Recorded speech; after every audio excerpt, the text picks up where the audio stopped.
Halo semuanya, kita bertemu kembali dalam seri video filsafat untuk pemula. Ini adalah pembahasan yang terakhir kali tentang isme-isme. Kita akan menutupnya dengan isme yang paling kontemporer, yang paling terkini. Isme kali ini teman-teman ada hubungannya dengan teknologi digital yang tentu saja teman-teman sadari mempengaruhi cara kita hidup sehari-hari hari ini. Smartphone, internet, artificial intelligence, di mana kita bekerja dan berinteraksi pun saat ini dengan teknologi digital. Nah, topik kali ini adalah tentang cyberisme.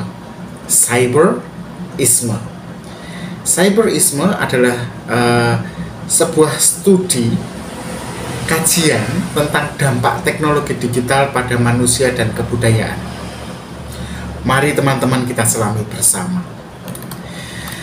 Ya, kita pahami dulu sekali lagi, cyberisme itu adalah kajian, tetapi lebih juga bisa dikatakan sebagai aliran atau pandangan filosofis dan kajian sosial yang mempelajari tiga hal. Pertama, hubungan antara manusia dan teknologi digital. Kedua, pengaruh teknologi pada budaya, etika, dan identitas manusia. Lalu yang ketiga adalah dinamika dunia maya atau cyberspace dalam kehidupan modern kita. Nah teman-teman, cyberisme ini sebenarnya tidak hanya fokus pada perkara teknis ya, penggunaan software atau penggunaan perangkat keras, bukan itu. Tetapi lebih juga pada bagaimana teknologi membentuk pola pikir, perilaku, dan interaksi sosial kita. Nah, cyberisme bukan hanya muncul akhir-akhir ini ketika smartphone ditemukan. Cyberisme itu sudah berkembang sejak 1960-an. Di mana pertama kali konsep cyberspace ini muncul ketika orang-orang mulai mendiskusikan tentang komputer dan jaringan global. Nah, salah satu pemikirnya pada saat itu, Douglas Engelbart, itu memperkenalkan ide tentang manusia dan mesin yang bisa bekerja sama. Itu tahun 1960-an. Dialog diskusi tentang mesin dan manusia, teknologi dan manusia terus berkembang hingga tahun 1980-an, yang terus nanti berkembang sampai 90-an. Itu muncul seorang pemikir lain, filsafat, yang kemudian mempopulerkan istilah cyberspace, namanya William Gibson. Nah, tapi cyberspace ini tidak muncul dalam kajian sosial atau filsafat ya, justru dalam sebuah novel. Novelnya judulnya Neuromancer. Nah, dari situlah kemudian diskusi tentang dunia maya mulai berkembang, di mana mulai muncul imajinasi ya, karena pada saat itu memang teknologi belum secanggih hari ini ya.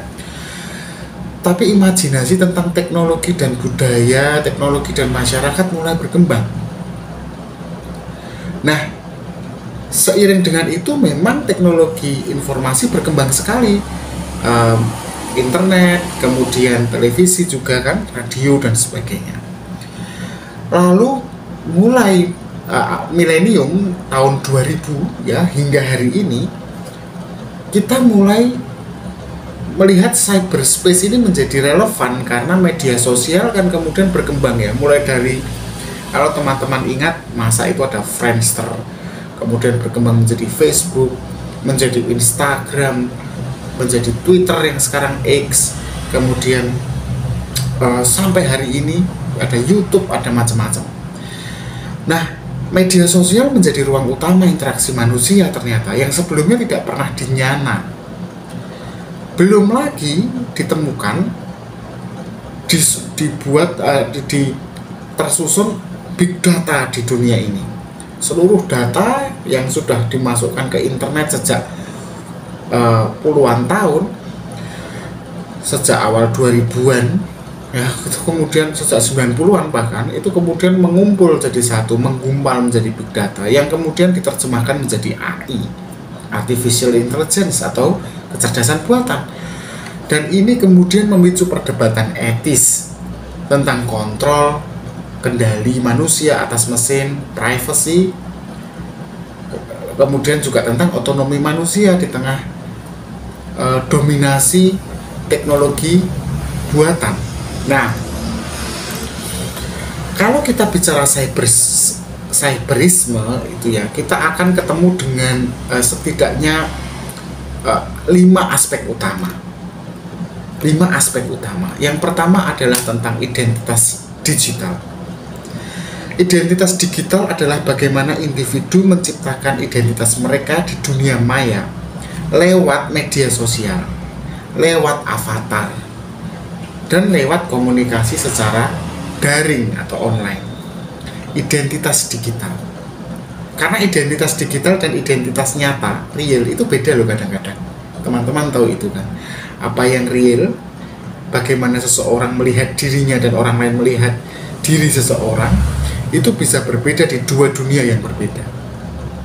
Kadang nggak ekuivalen, kadang nggak berkesinambungan. Kemudian yang kedua adalah tentang etika teknologi. Nah, kalau kita bicara etika teknologi, kita akan bicara tentang privacy dan keamanan data yang hari-hari ini sering ada yang bocor kan. Keadilan dalam perkara algoritma dan juga kecerdasan buatan. Kemudian juga kita bicara tentang tanggung jawab, moral, etik dalam penggunaan teknologi. Ketika kita menyebarkan hoax, tanggung jawab moralnya bagaimana? Ketika kita menggunakan media sosial untuk pornografi, tanggung jawab etiknya di mana? Ketika kita meng-cancel culture orang, tanggung jawab moralnya di mana? Itu tadi yang kedua, identitas digital pertama, kedua etika teknologi. Lalu yang ketiga adalah aspek utama kalau dalam cyberisme yang akan menjadi fokus adalah tentang budaya digital. Teman-teman tahu kan betapa perubahan besar sekali terjadi di wilayah musik. Industri musik itu berubah sekali, mulai dari industri yang analog kemudian tiba-tiba menjadi digital. Orang nggak perlu lagi ke produser atau orang nggak perlu lagi ke perusahaan besar untuk bisa menjual musiknya. Dia cukup menjual musiknya sendiri secara digital. Belum lagi seni dan hiburan, begitu banyak muncul hal-hal baru dalam bidang itu. Budaya digital juga menciptakan subkultur baru loh, seperti ada subkultur gamer, streamer, dan konten kreator. Kemudian yang keempat tentang kesehatan mental dan teknologi. Kita lihat bagaimana pengaruh media sosial untuk kesehatan mental kita. Perkara harga diri dan hubungan interpersonal ini bisa bergeser, shifting dari yang sebelumnya tidak pernah ada. Perkara harga diri karena flexing itu atau like, tiba-tiba menjadi ada hari ini. Orang bisa bunuh diri karena teknologi sosial, teknologi media sosial. Kemudian muncul pula kecanduan perangkat digital, brain rot misalnya. Itu tentang kesehatan mental dan teknologi. Jadi sudah ada 4 ya teman-teman. Saya ulangi lagi tadi, dari yang pertama identitas digital, etika teknologi, budaya digital, kesehatan mental, dan teknologi. Nah, yang kelima ini adalah dunia kerja. Ada banyak sekali topik tentang budaya digital di mana perubahan menjadi besar di sini.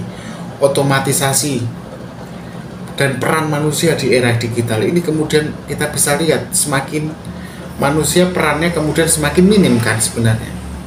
Konsep kerja jarak jauh misalnya, work from home, atau misalnya remote worker ya. Muncul pula freelancer di dalam budaya digital, kolaborasi secara virtual. Belum lagi kita lihat bagaimana misalnya contohnya kita bisa tentang ojek online, di mana mereka juga kesulitan juga ketika dianggap sebagai mitra, apakah mereka ini pekerja, buruh atau bukan. Padahal senyatanya mereka juga butuh jaminan perlindungan sosial. Tetapi perusahaan digital tidak mungkin memberikannya karena kan posisi mereka bukan buruh, tapi mitra. hal-hal seperti ini, dan bagaimana menentukan rate penghasilan. Kalau dulu penentuan rate penghasilan ya dari sebuah perusahaan kepada buruh itu kemudian butuh yang namanya serikat pekerja. Nah, bagaimana dengan dunia digital? Adakah serikat pekerja dunia digital? Nah, itulah teman-teman 5 aspek utama yang dibahas dalam cyberisme. Dalam studi kasus ada begitu banyak yang sudah dilakukan oleh para peneliti dari aliran cyberisme ini. Misalnya tentang revolusi media sosial. Banyak studi kasus tentang bagaimana platform seperti Instagram, TikTok, dan Twitter itu mempengaruhi komunikasi global. Contohnya, beberapa tahun yang lalu, teman-teman ingat ada hashtag Black Lives Matter. Black Lives Matter itu kan gerakan sosial ya, yang tumbuh karena argumen-argumen yang terus beredar di media digital. Black Lives Matter.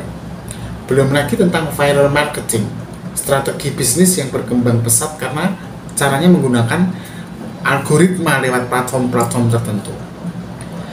Studi kasus lain yaitu tentang artificial intelligence, kecerdasan buatan, dan etika. Bagaimana peran misalnya contohnya ChatGPT dan asisten virtual untuk menggantikan pekerjaan manusia. Dan diskusi tentang bias dalam artificial intelligence, dan nanti bias itu kemudian punya dampak kan dalam masyarakat. Dalam ekonomi misalnya, kita bicara tentang kripto atau Bitcoin atau Ethereum, dan fenomena-fenomena sosial semacam ini kan tidak bisa diabaikan dalam cyberisme.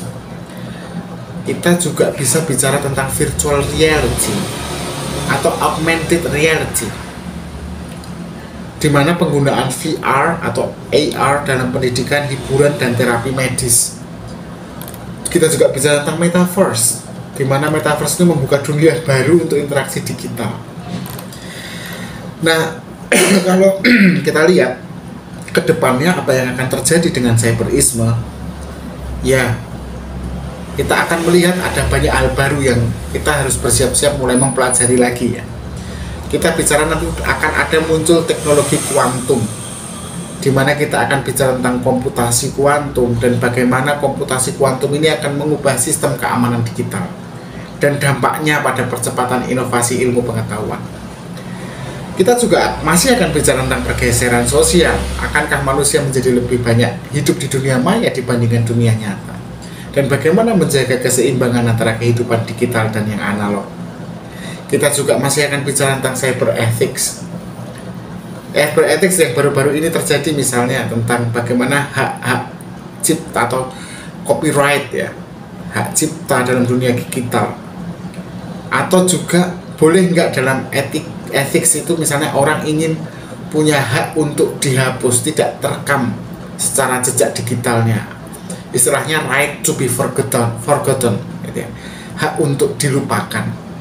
Kemudian hak mengenai data pribadi itu masih terus menjadi persoalan yang harus dibicarakan.